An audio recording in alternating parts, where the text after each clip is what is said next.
अथाष्टमोऽध्यायः। 8वां अध्याय। भैरवावतार वर्णन। नंदीश्वर बोले, हे सनत कुमार, हे सर्वज्ञ, अब आप भैरव की कथा सुने, जिसके सुनने मात्र से शिव भक्ति सुस्थिर हो जाती है। भैरव जी परमात्मा शंकर के पूर्ण रूप हैं। शिव जी की माया से मोहित मूर्ख लोग उन्हें नहीं जान पाते। हे सनत कुमार, चतुर्भुज विष्णु तथा चतुर्मुख ब्रह्मा जी भी महेश्वर की महिमा को नहीं जान पाते हैं। इसमें कोई आश्चर्य नहीं है, क्योंकि शिवजी की माया दुर्ज्ञेय है। उसी माया से मोहित होकर ये सभी संसारी लोग उन परमेश्वर की पूजा नहीं करते हैं। यदि वे परमेश्वर स्वयं ही अपना ज्ञान करा दें, तभी वे सभी लोग उन्हें जान सकते हैं। अपनी इच्छा से कोई भी उन्हें नहीं जान पाता है। यद्यपि महेश्वर सर्वव्यापी हैं, किंतु मूढ़ बुद्धि वाले उन्हें देख नहीं पाते हैं। जो वाणी एवं मन से परे हैं, उन्हें लोग मात्र देवता ही समझते हैं। हे महर्षि, इस विषय में पुराना इतिहास कह रहा हूँ। हे तात, आप उसको श्रद्धा पूर्वक सुनिए। वह परमोत्तम और ज्ञान का कारण है। समस्त देवता और ऋषिगण परम तत्व जानने की इच्छा से सुमेरु पर्वत के अद्भुत तथा मनोहर शिखर पर स्थित भगवान ब्रह्मा के पास गए। वहां जाकर ब्रह्मा जी को नमस्कार करके वे सब हाथ जोड़कर तथा कंधा झुकाकर आदर पूर्वक पूछने लगे।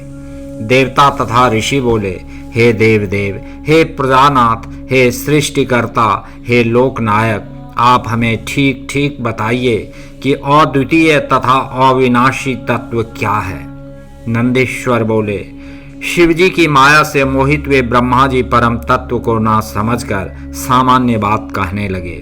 ब्रह्मा जी बोले, हे देवताओं तथा ऋषियों, आप सब आदर पूर्वक सद्बुद्धि से मेरी बात सुने। मैं यथार्थ रूप से अव्यय परम तत्व को बता रहा हूँ। मैं जगत का मूल कारण हूँ। मैं धाता, स्वयंभू, अज, ईश्वर, अनादिभाग, ब्रह्म, अद्वितीय एवं निरंजन आत्मा हूँ। मैं ही सारे जगत का प्रवर्तक, संवर्तक तथा निवर्तक हूँ।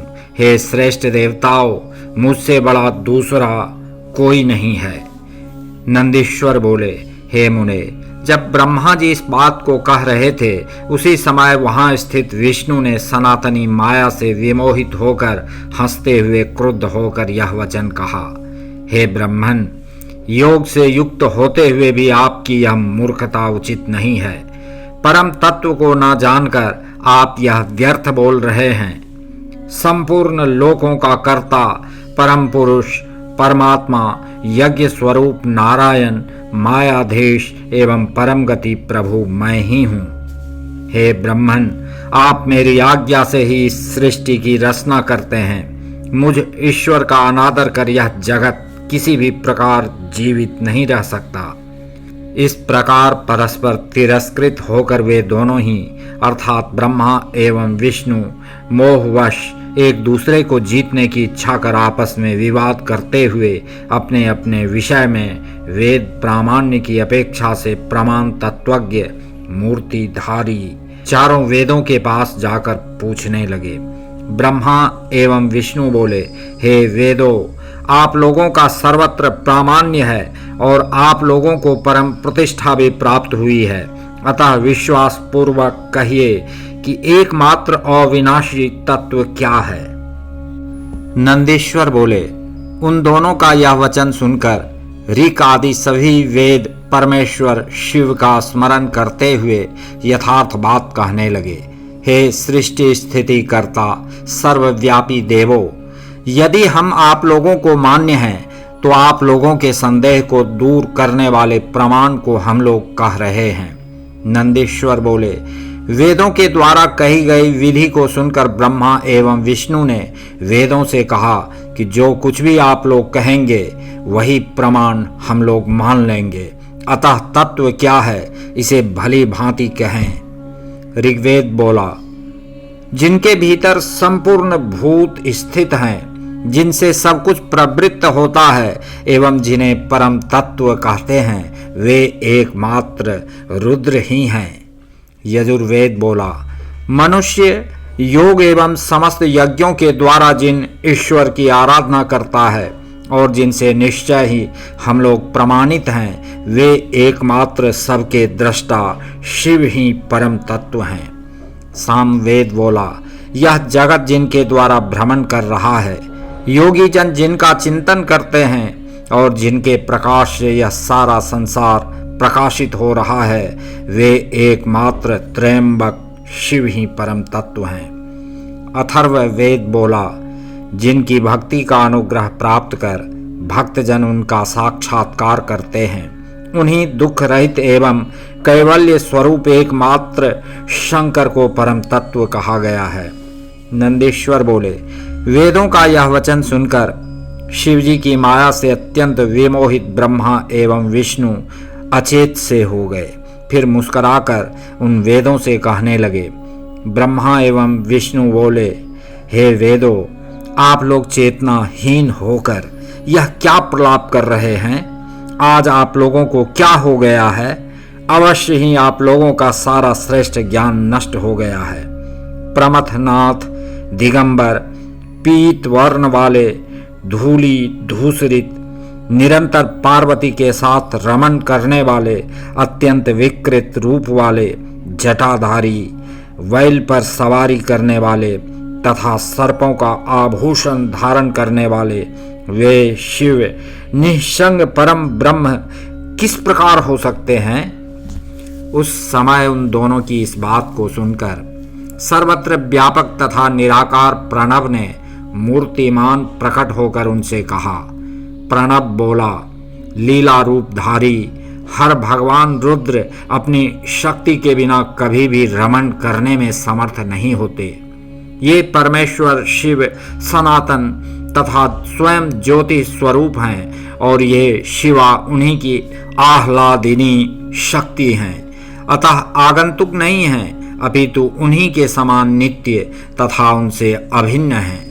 नंदीश्वर बोले, उस समय ओंकार के इस प्रकार कहने पर भी शिव माया से मोहित ब्रह्मा एवं विष्णु का ज्ञान जब दूर नहीं हुआ, तब उसी समय अपने प्रकाश से पृथ्वी तथा आकाश के अंतराल को पूर्ण करती हुई एक महान ज्योति उन दोनों के बीच में प्रकट हो गई।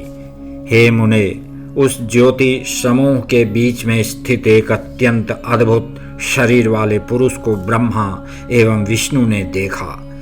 तब क्रोध के कारण ब्रह्मा जी का 5वां सिर जलने लगा कि हम दोनों के मध्य यह पुरुष शरीर को धारण किए हुए कौन है। जब तक ब्रह्मा जी यह विचार कर ही रहे थे कि इतने में उसी क्षण वह महापुरुष त्रिलोचन नीललोहित सदा शिव के रूप में दिखाई पड़ा। हाथ में त्रिशूल धारण किए, मस्तक पर नेत्र वाले सर्प एवं चंद्रमा को भूषण के रूप में धारण किए उन्हें देखकर मोहित हुए ब्रह्मा जी हंसते हुए कहने लगे। ब्रह्मा जी बोले, हे नील लोहित, हे चंद्रशेखर, मैं तुम्हें जानता हूँ, डरो मत। तुम पूर्व समय में मेरे ललाट प्रदेश से रोते हुए उत्पन्न हुए थे। पहले मैंने ही रोने के कारण तुम्हारा नाम रुद्र रखा था। हे पुत्र, मेरी शरण में आओ, मैं तुम्हारी रक्षा करूंगा। नंदीश्वर बोले, हे मुने। उसके बाद ब्रह्मा की अहंकार युक्त वाणी सुनकर शिवजी अत्यंत क्रोधित हुए। उस समय ऐसा प्रतीत हो रहा था मानो प्रलय कर देंगे। उस समय परमेश्वर शिव अपने क्रोध के द्वारा परम तेज से देदीप्यमान भैरव नामक एक पुरुष को उत्पन्न करके प्रेम पूर्वक उससे कहने लगे। ईश्वर बोले, हे काल भैरव, सर्वप्रथम तुम इस पद्म योनि ब्रह्मा को दंड दो। तुम साक्षात काल के सदृश शोभित हो रहे हो, अतः तुम कालराज नाम से विख्यात होगे। तुम संसार का पालन करने में सर्वथा समर्थ हो, उसका भरण पोषण करने से तुम भैरव कहे गए हो। तुमसे काल भी डरेगा, अतः तुम काल भैरव कहे जाओगे।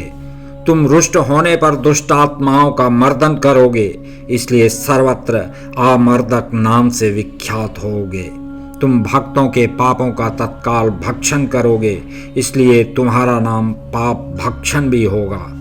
हे कालराज, सभी पुरियों से श्रेष्ठ जो मेरी मुक्ति पूरी काशी है, तुम सदा उसके अधिपति बनकर रहोगे। वहाँ जो पापी मनुष्य होंगे उनके शासक तुम ही रहोगे। उनके अच्छे बुरे कर्म को चित्रगुप्त लिखेंगे। नंदीश्वर बोले, काल भैरव ने इस प्रकार के वरों को प्राप्त कर अपनी बाईं अंगुलियों के नखों के अग्रभाग से ब्रह्मा का 5वां सिर तत्क्षण ही काट डाला। जो अंग अपराध करता है उसी को दंड देना चाहिए, अतः जिस सिर ने निंदा की थी उस 5वें सिर को उन्होंने काट दिया। उसके बाद ब्रह्मा के सिर को कटा हुआ देखकर विष्णु बहुत भयभीत हो गए और शतरुद्रीय मंत्रों से भक्ति पूर्वक शिवजी की स्तुति करने लगे। हे मुने, तब भयभीत हुए ब्रह्मा जी भी शतरुद्रीय मंत्र का जप करने लगे। इस प्रकार वे दोनों ही उसी क्षण अहंकार रहित हो गए। उन दोनों को यह ज्ञान हो गया कि साक्षात शिव ही सच्चिदानंद लक्षण से युक्त परमात्मा गुणातीत तथा पर ब्रह्म है। हे सनत कुमार, हे सर्वज्ञ, मेरा यह उत्तम शुभ वचन सुनिए। जब तक अहंकार रहता है तब तक विशेष रूप से ज्ञान लुप्त रहता है। अहंकार का त्याग करने पर ही मनुष्य परमेश्वर को जान पाता है।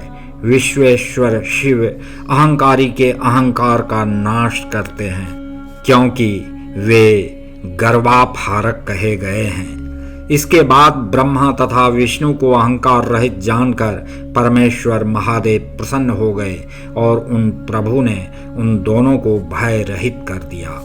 प्रसन्न हुए भक्त वत्सल महादेव उन्हें आश्वस्त करके अपने दूसरे स्वरूप उन कपर्दी भैरव से कहने लगे। महादेव बोले, हे भैरव, ये ब्रह्मा एवं विष्णु तुम्हारे मान्य हैं। हे नील लोहित, तुम ब्रह्मा के कटे हुए इस कपाल को धारण करो और ब्रह्म हत्या को दूर करने के लिए संसार के समक्ष व्रत प्रदर्शित करो। कपाल व्रत धारण कर तुम निरंतर भिक्षाचरण करो। इस प्रकार काल भैरव से कहकर उनके देखते ही ब्रह्म हत्या नामक कन्या को उत्पन्न कर तेजो रूप शिवजी ने उससे कहा, तुम उग्र रूप धारण करने वाले इन भयंकर काल भैरव के पीछे पीछे तब तक चलो जब तक ये वाराणसी पुरी तक नहीं जाते। इनके वाराणसी में जाते ही तुम मुक्त हो जाओगी। वाराणसी पुरी को छोड़कर सर्वत्र तुम्हारा प्रवेश होगा। नंदीश्वर बोले, वे परम अद्भुत प्रभु भगवान शंकर भी उस ब्रह्म हत्या को उस यात्रा के लिए नियुक्त करके अंतर्हित हो गए।